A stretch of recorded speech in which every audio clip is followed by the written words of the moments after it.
parents. They seem to be in such a major...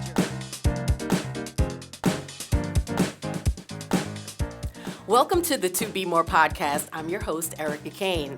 Lance Reddick was an American actor and musician known for his roles in The Wire and Oz, or his stunning performances in the John Wick franchise or Resident Evil on Netflix. A native of Baltimore, he was known as a disciplined and kind soul, and although his sudden death at just the age of 60 shocked so many that loved him that followed his career, his lovely wife Stephanie made it clear to many that she wanted to honor Lance's legacy best by supporting and donating to an organization right here in Baltimore called MOMCares. And we wanted to learn more about their mission. So in the studio today, we have a Baltimore native, a mother, a Reiki master, a DTI doula, and she is the executive director of MOMCares, Ana Rodney. Nice. Welcome.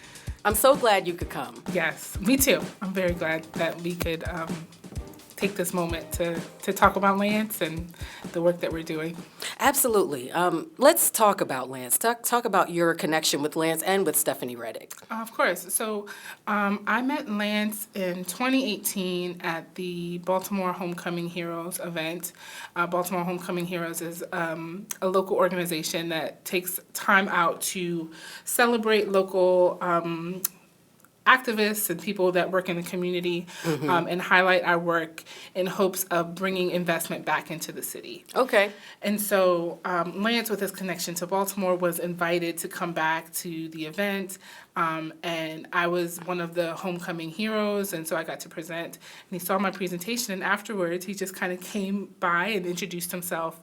And from there, we exchanged information and had a call, and he just really wanted to be connected to the work and wanted to invest and support us. Wow. And so for, the years to follow, he made sure that he supported us in any way he could. Wow. And, I know that his loss was shocking. Yeah. And so when Stephanie made that call, because when she made that call went out beyond Baltimore, went out to Hollywood. It went out to the whole country. She said, to honor Lance's legacy, I want you all to support MOMCares. I don't know if you were expecting that, or we weren't expecting any of this, right?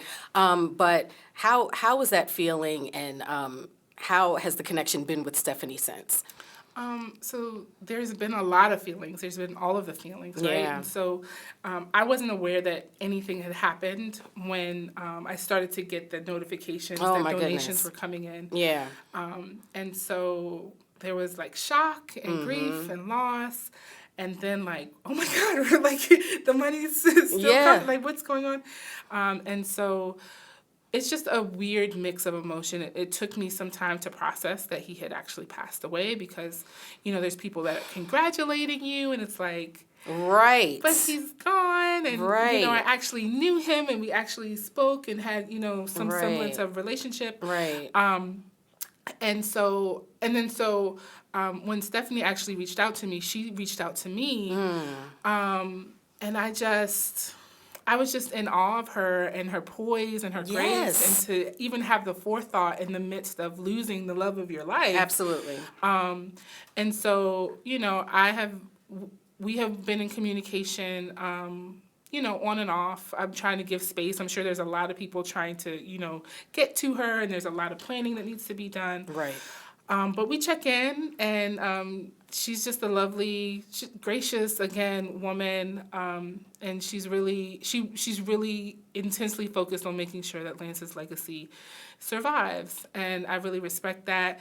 And I've told her multiple times that I want to be a support to her if she needs it, and it kind of I'm sure it sounds weird from somebody you don't know, but just the way that this has been all thrown on her and her presence of mind, it's mind-boggling to me. To have the wherewithal to reach out to you, just to continue Lance's legacy. Absolutely. And to continue that show of love. So knowing how passionate Lance was about MOMCares, tell us about the history of MOMCares and the mission. Right. So MOMCares came about as a response to my own birth experience. I've been a doula for the last 16 years. Okay.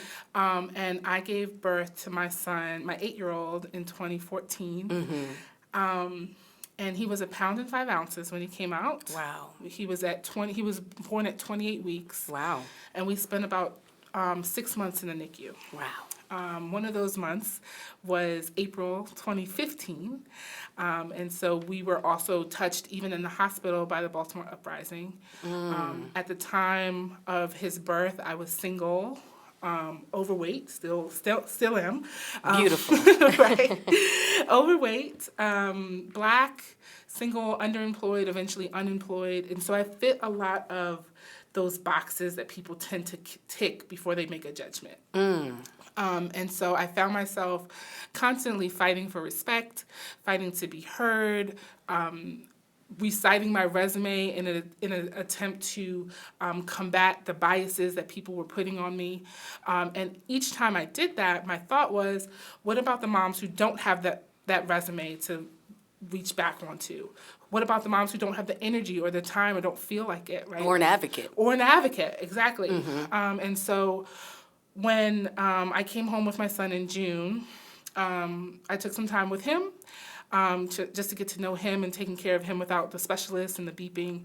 And then by the end of the year, I had started a healing circle, which was just a space for moms to get together and kind of just talk about the things that nobody tells you about. You know, like, is this poop supposed to look like this? Like, my boobs hurt, I can't sleep, like, my partner's getting on my nerves, like, all of these things, just to normalize the fact that it can be hard. Yeah. You know, you don't have to be the Instagram mom that everything is perfect. It's hard, and there's community to help support you in being able to talk about those things.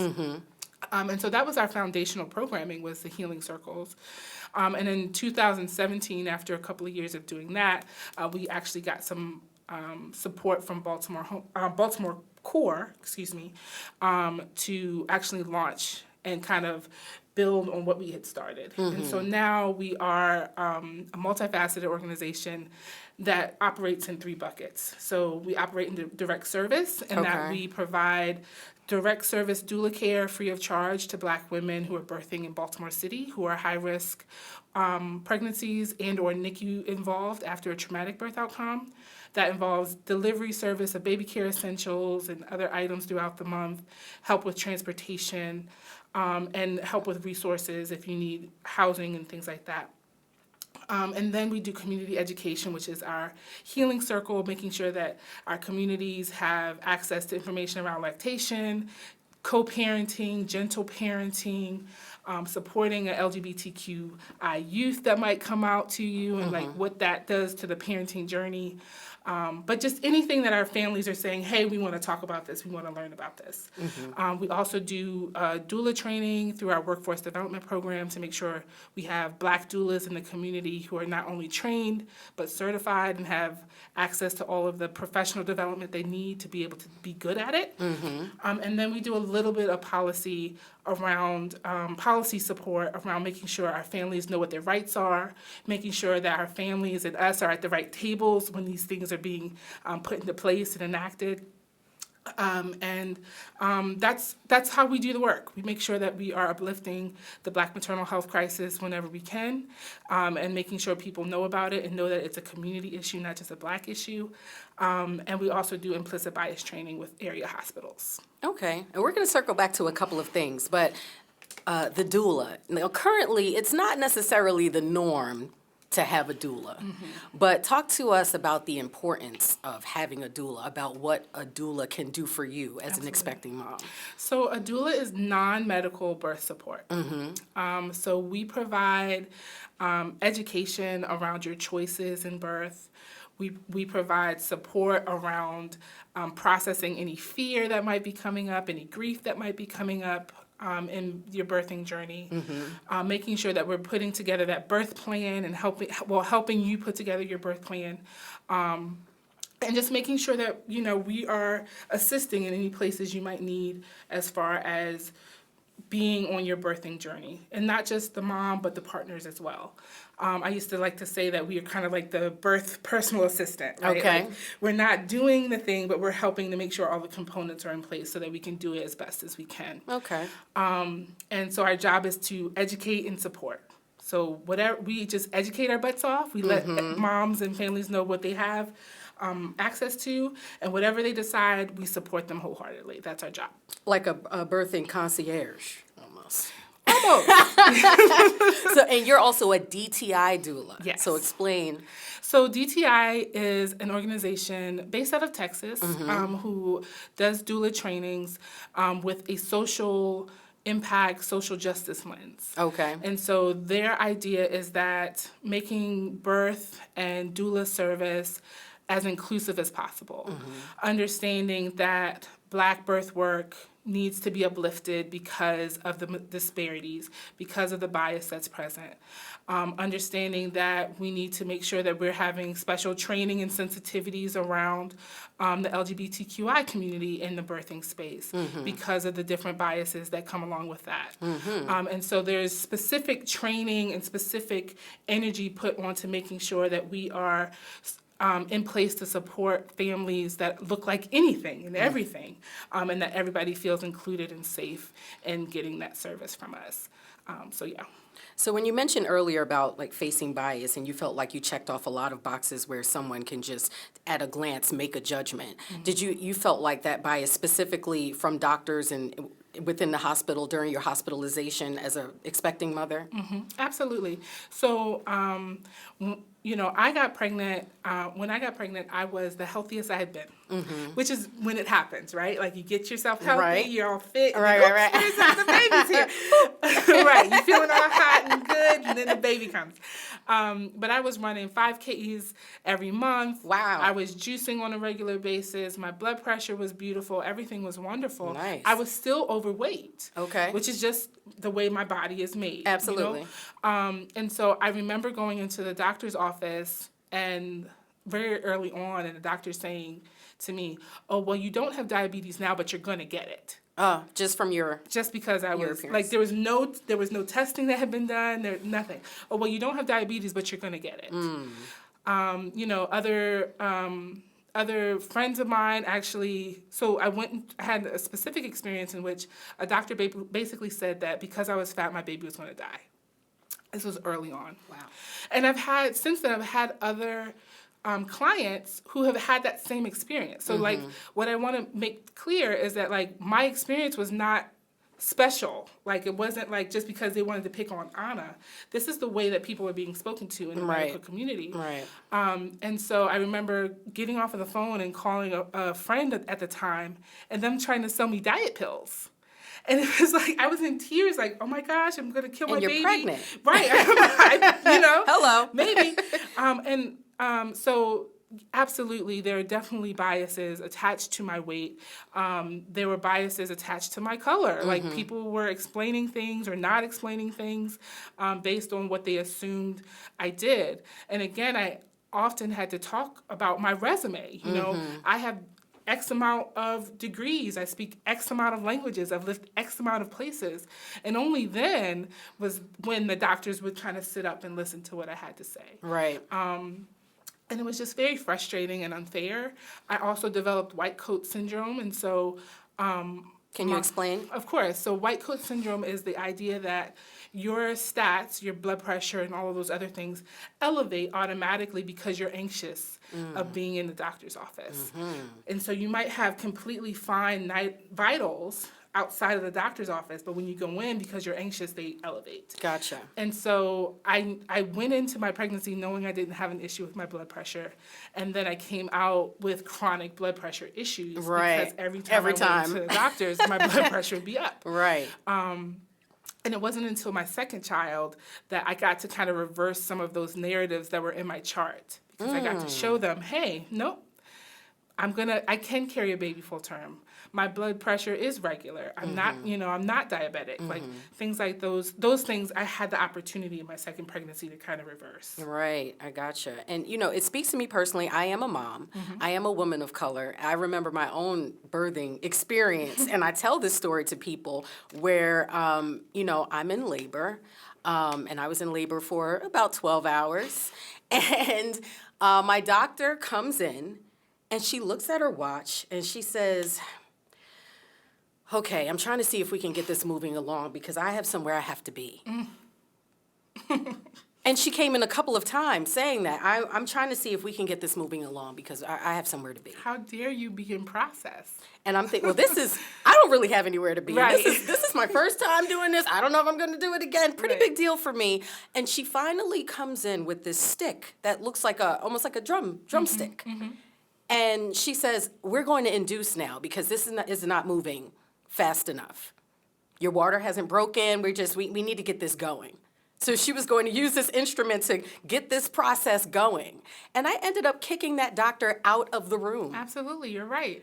And when I did it, the anesthesiologist looks up after the doctor leaves and says, good for you. Right? And I ended up having another doctor come in, completely different experience, totally saved the process. My child had a cord around the neck twice. Oh. And my temperature ended up going up to 107 degrees. Oh my goodness. So it could have been a bad situation. Luckily, we got a doctor in that cared, and it wasn't a tragic situation. But I remembered that and thinking, how cold. I'm a first-time mother, and she knows this. And that was before she said hello or good morning or how are we feeling, ready for the big day. She's looking at her watch. I got somewhere to be. Can we? Right. Let's get this going. Right. I'm just like, oh, that's terrible. No, and it's not a fair experience. Yeah, it's supposed to be, I came here for one of the best birthing experiences, supposed to be one of the best hospitals, and you hear stories like this in someone like Serena Williams or someone that complains multiple times that they're having pain, they're having issue, and no one's taking me seriously, or a mother that just passed away recently and saying, I can't feel my legs. For hours complaining that she could not feel her legs, and they didn't take her seriously and said they did not want to bother the doctors reportedly because they did not want to upset the doctors, and then that woman ended up passing away. Right. And you're just thinking, the doctors are there to help people. Right. Right? Like doulas. Right. Are. We're supposed to be working together. Yeah. So, an organization like MOMCares, when you hear these stories and people who may not have experienced these things or may not even believe that it's really happening. But these stories and these things are really happening. Let's talk more about Black mothers and NICU experiences. Because, and you, of course, now, your child was born 1.5? 1 pound, 5 ounces. Yeah. 1 pound, 5 ounces. That was a NICU experience? Yes, we were absolutely. In the NICU for 6 months. 6 months. Yeah. Wow. Yeah. And so I know that doulas are there to help through the birthing experience, kind of pre and then leading up to. But what about experiences like that where it draws on after? And you thought, okay, we would be home by now enjoying our child, but we're still 6 months here and we're dealing with the NICU. Absolutely. And so doulas are, so there's all types of doulas now, right? Now that the word is kind of out there, there are dog doulas and sibling doulas and sleep doulas and death doulas. And so through DTI, I'm actually something called a full spectrum doula. Okay. And so the full spectrum doula is someone who is trained to support in birth, postpartum, with fertility issues, with loss, and also with abortion. Okay. And so any of those type of situations can come at me, and if I choose to take them on as a client, I am equipped and trained to do that. I gotcha. And so in the hospital, I realized that everybody was talking about like the birth. Everybody gets excited for the birth. Everybody's excited about, even when the baby first comes home and you got all the people in your house and then it gets quiet. Yes. And that's when the work starts. That's when it's like, oh, I got to stay up all night. Oh, there's nobody holding the baby so I can take a shower. Oh my gosh. And when you look at statistics around postpartum mood disorders, the onset is after that 2 weeks of excitement. Right. Right? When you're alone, when you're by yourself. Yeah. And so MOMCares started off primarily as a postpartum doula program. Okay. To support in that postpartum. Because there's no greater ache. And I'm sure there is, but to me, there was no greater ache than to go into the hospital pregnant and to go home empty-handed. Of course. Right? And then also the idea that I had to ask to hold my baby. I had to ask to change my baby. I had to ask to bathe, to feed my baby. All of these things that are just natural, innate things that you do as a mother, I had to ask for permission. And that's because of the NICU regulations, yes, because of the NICU, the NICU situation. And I had to ask for support from a nurse to get the baby out and to put the baby on me. And it was it was very disempowering, right? Like, you wait your whole life, you wait your whole pregnancy, all you can think about is cuddling on this baby, and you're made to feel like you're just a piece of the journey. You're not the journey. This baby has been your home. You have been this baby's home, right? Right. And now you have to ask for permission for these very natural things that should belong to you, that should be moments. For me, I didn't get to, Aiden was born in December. I did not get to hold him until February. And that's hard, Of right? course. And so to have someone to call and cry and scream about that, to have someone to say, hey, a doctor said this in my earshot about my baby, but they didn't talk to me about it. Can we look it up, right? Or they're talking to me about vaccinations, and I don't know if he's ready for vaccinations. Can we look that up? Can we talk to the doctor? Can you help me talk to the doctor?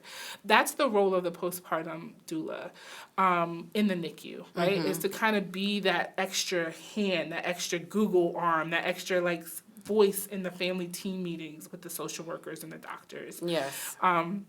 But then also to help prepare the house for the baby to come home, right? When you have a baby that comes straight home, the postpartum doula's job is really to kind of help that transition and to make sure that the bubble between mom and baby is intact. And so you don't need to be worrying about laundry. I'm going to throw some laundry in while I'm here. I'm going to hold the baby, but only so you can take a nap or you can take a shower because I know you haven't showered today. Right. And so just making sure that we're easing the transition. And so in the NICU, especially with babies who are medically sensitive, that transition takes a lot longer. And there are a lot of other things that you need to manage. You need to manage, especially when you're talking about discharge, you need to manage the specialists that are coming into your home. Do you have space? The medical equipment that needs to come with baby. Where are you going to put that? Are there any special rules or things that I can or can't do now that we have this equipment in the home? And so making sure that our families don't get overwhelmed with those things. Right. And then also you're looking at a lot of people running into a financial burden because they're not working as much, or the medical bills. And so if mom and family need help with food or help with getting diapers or other things to prepare for baby, we also help with that. Yeah, and this is hard for first-time moms and mothers who have, children at home already, because you need help with that as well. And I would imagine that you need an advocate because you're being an advocate for someone. And especially if you're a first-time mom, you're being an advocate for someone and you're treading uncharted ground. And I mean, to think that, you have this, sensitive young being and you already know is physically very sensitive. And then they're coming and asking questions about vaccinations and things where it's like, you already know that folks are a little already, and you're already thinking, well, now I have this child that's not even fully, developed, or immune system is able to withstand this. Gosh, so many hard decisions to make, and you're in a situation yourself where you just gave birth yourself, And then when you're thinking about your own morbidity, right? So the near-death experiences. For me in the hospital, I had 3 separate near-death experiences in which I was re-hospitalized after telling the doctor that something was wrong. This is during childbirth or just separate? This was during childbirth. This was after Aiden was born. There were 3 separate situations that I said, hey, something's wrong. And the doctor said, oh, you're fine. And then 24 hours later, I'm being readmitted into the hospital. And that's why MOMCares really focuses on self-care, because it really is life-saving at a certain point. Yes. Self-care is advocacy. It is making sure that you have that voice to advocate for yourself, but you also have someone to advocate for you as well. But also saying, hey, something's not right.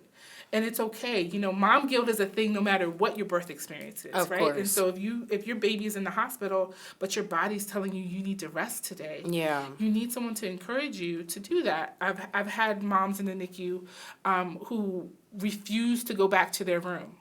And I would have to physically walk them to their room, encouraging them, telling them it was okay, and that this is for the health of their baby. Their health is connected to the baby's health. Yes, absolutely. And making sure that that they have that, because it is hard no matter what the situation. Yeah. And what do you do when you're in a situation like that where, of course, if you have a doctor that you've been following all along, or a hospital that's been dealing with your pregnancy all along, so this is kind of your hospital family, your doctor family, this is who's been dealing with the pregnancy, and then you're in a situation, an emergency situation where you're not being heard, where you're saying something is wrong, we're afraid, we feel like we need emergency help now. And some people are like, I would just walk out the hospital. I mean, what do you do? Right.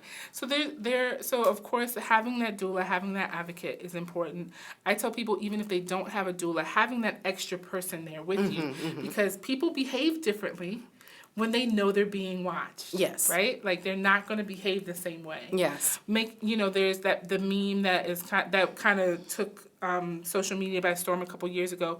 If you ask for something and it's refused, ask them to put it in your chart. Because if it needs to go on your chart and something happens, now there's paperwork that says that I asked for this and it didn't happen. Absolutely. But then also every hospital has a client care wing where you can go and you can make a complaint and say, hey, this didn't happen. I need an advocate. I need a mediation. Also taking advantage of those family team meetings that tend to happen in the NICU, where the social worker's there and the resident is there, and the care team, the care family that you're talking about is there, and bringing those things up and saying, hey, this is not happening the way that I need it to happen. But in the immediate, if you're in the hospital and you need help and you don't feel like you're being heard, asking for that charge nurse, asking for it to be notated, making sure that they know that you're notating it, right? Those things are important, and it's a really fine line to tread, because you don't want to be labeled as non-compliant or any of those things that can make, before you even get in the room, people are like, oh, don't go in there because she's gonna blah blah blah. Right. But you absolutely have a right to ask for help or ask to go above whomever you're talking to. And how many years ago was this that you experienced this with Aiden? Aiden is 8, so 2014, so 8 years ago. And I'm so lucky and grateful that he is just a beautiful, bright little boy who likes Switch and Mario and runs around with his brother. But not everybody is as lucky. Yeah. And also in the postpartum with NICU involvement, there is a likelihood of autism. There's a likelihood of intellectual delays, of physical delays, depending on what took place at the actual birth. Did blood not get to the brain for a certain amount of time, right?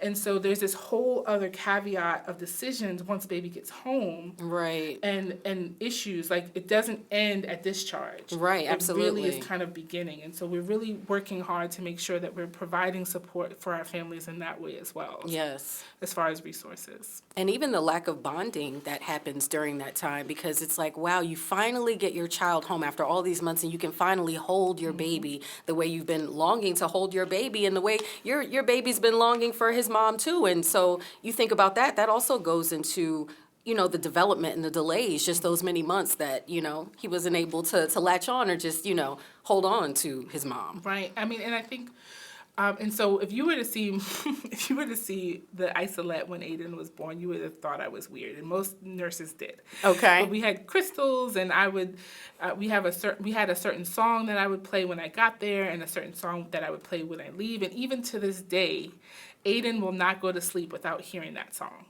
Like, we still have to play that song every night. Really? And so, but that was the thing. So because we didn't have this natural bonding, I had to be creative with creating, how am I going to bond with my baby? How is my baby going to know that I'm here now? Right.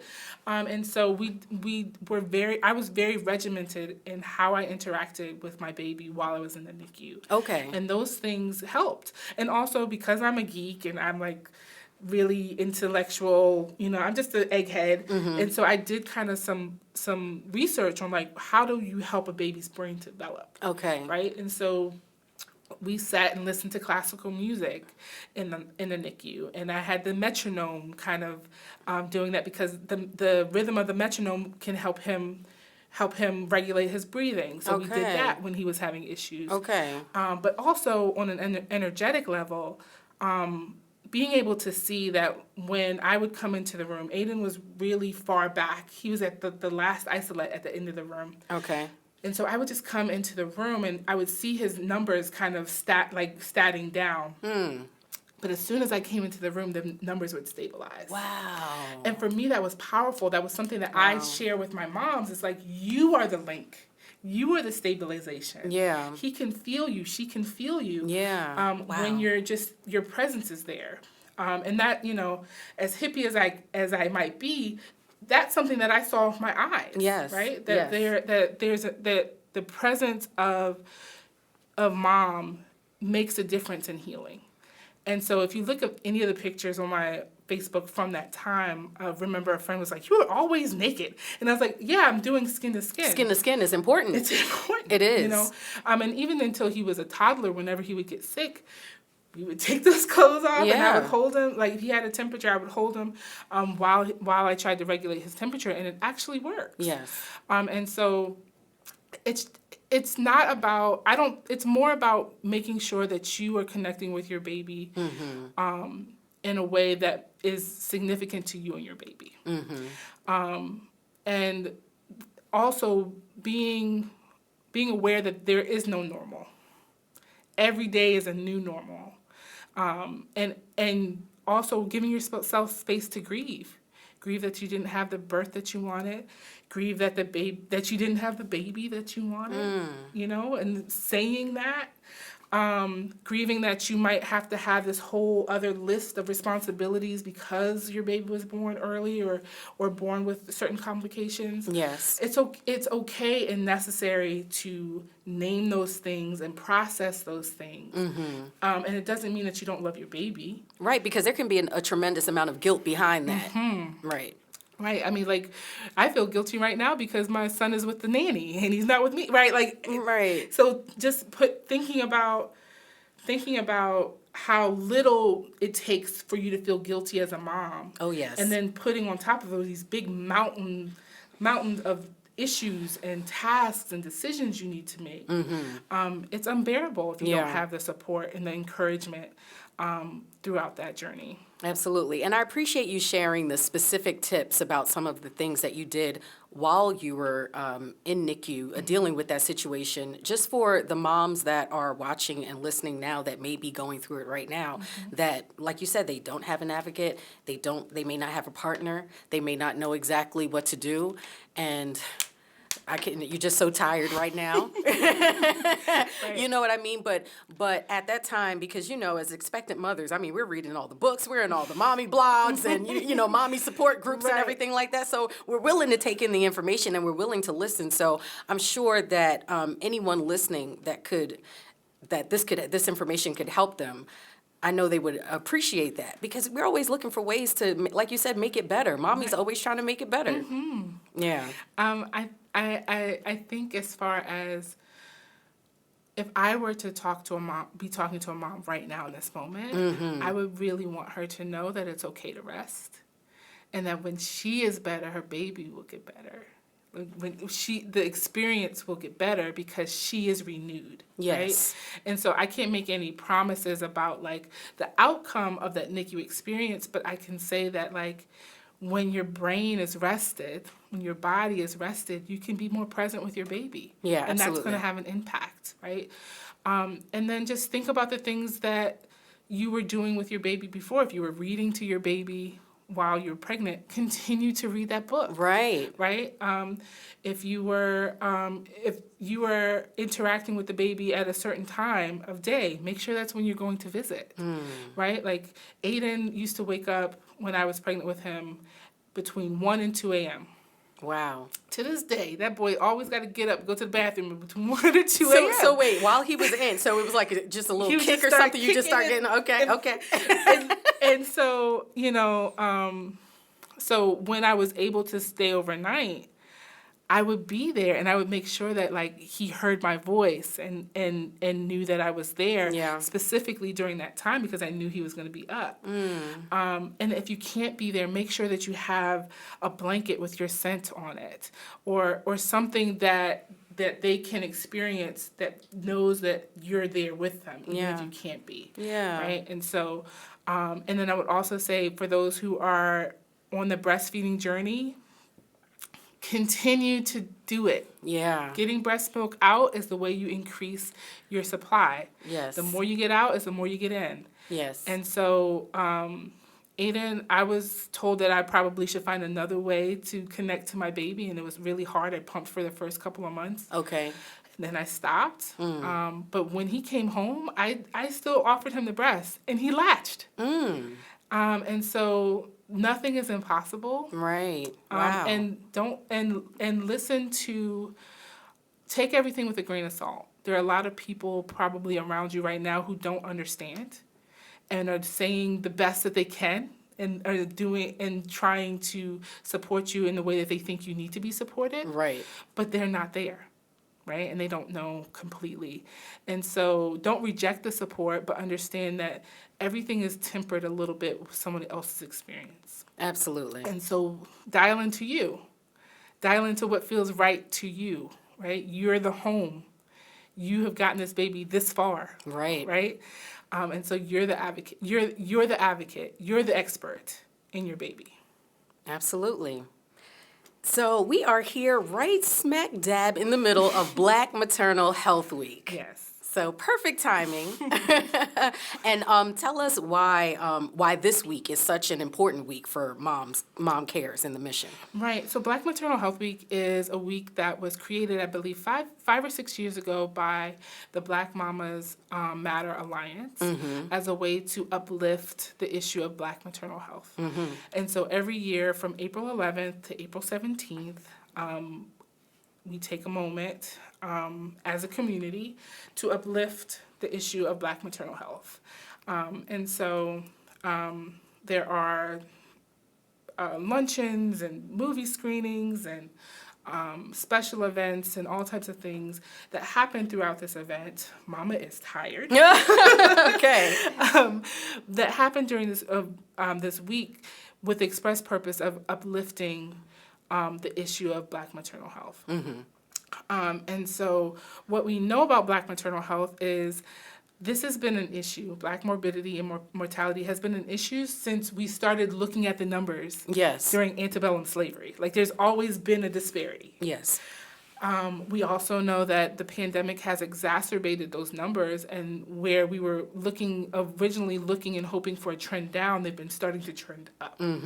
And so for us as MOMCares, the message that I'm always pushing is that Black maternal health is not a Black issue. It's a community issue. Because whenever we lose a mom in the community, it reverberates throughout the entire community. That mom isn't just a mom in her home. She's the banker at your bank, right? She's the woman that you're sitting next to in church. She's the woman that's bringing you your mail. She is your friend at work that you're talking to at the water cooler. She is helping at PTA meetings. Like that, we're losing touch points in the community. And so everybody really should care regardless of their race or cultural identity, because we're really losing these important roles in the community, and we know that it's preventable. Yeah. We're in Maryland, 80% of the deaths that took place were deemed preventable. 80%. 80%. And so we are senselessly losing not only touch points in the family unit, but touch points in the community. Absolutely. And that's a big issue. Right? And so Black maternal health is really an opportunity to uplift it, but to also reclaim the story of Black maternal health, right? I have too many moms who come to me and are afraid because they're pregnant. And they see the stories, right? And they're afraid to go into labor and delivery. Absolutely. And pregnancy is supposed to be joyful. Right. It's supposed to be a joyful adventure of a transition into this different life, right? And so this year the focus is on, owning your body and reclaiming your joy. And so that's also what's going on this week. Yeah. A lot of joy and relaxing. And we had an event earlier this week where I did the singing bowls and yoga and meditation. Okay. And I was just in hippie heaven with my kids running around. But we get to relax. Mm-hmm. We get to be joyful. We get to play. We get to heal. And so, although I am not the kindred partner of Black Mamas Matter. Mm-hmm. There's only one locally, but there's an entire community of organizations who are doing this work every day. Yeah. Not even just during this week, but outside of this week. Right. And we really get to just come out of our shell during this week and kind of look around and say, hey, I see you over there doing that, and I see the lactation course, and I see the breastfeeding, and, and be able to just kind of take a breath and pat each other on the back so that we can go back and continue to do the deep dive. Right. Okay. So we have Black Maternal Health Week, which is, of course, just bringing awareness to the discriminations and the issues that expecting Black mothers face during hospitalization at times. So with 2023 here and upon us, MOMCares is doing its thing. How can we as community members help MOMCares' mission? You can always go to www.momcares.org and smash that donation link. And donate to us financially. We always are humbled by that. Also, we have volunteers. You can go to the website as well. Again, www.momcares.org. And apply to be a volunteer. Mm-hmm. We have donation days that come up where if you got baby stuff and you want to kind of get it out of the house, you can come and donate it to us. Mm-hmm. We're always looking for partners in the community. We're looking for in-kind donations. So right now we are looking for a warehouse to take all of those donations and store them. Okay. And in-kind donations are, not necessarily money or actual items, but like space and time and other things, connections, if you will. And so we're always open, and you can always, anybody and everybody who wants to support us can go to that website, click Get Involved, and send us a message, and we will jump right on it and make sure that however you want to help, we are helping you do that. Okay, so that's if you want to learn more about the mission, if you want to volunteer, if you want to donate, if you're a mother in the Baltimore area that is looking for resources, looking for help, log on to the website and give it to us one more time. www.momcares.org, MOMCARES.org. Okay, Miss Ana Rodney. First of all, you're a great mom. And let me just tell you that, okay, from one mom to another. But just appreciate everything that you're doing in the community, everything that you're doing on behalf of the organization MOMCares. It's greatly appreciated. And the connection with Lance Reddick and Stephanie Reddick and their family, we appreciate them for bringing us all into the know, because there are so many great resources here in Baltimore. And a lot of people sometimes feel like they have no help and they have nowhere to go, but there are resources available. So we're thankful to the Reddick family for bringing this to our attention so that you guys can help others in the community. Yes. So make sure you log on to the website. Ana, just appreciate you so much for stopping through. I'm Erica Kane again, and thanks for joining the podcast. If you want to catch any more episodes of the BMore podcast, you can log on to WMAR2news.com. Thanks for joining.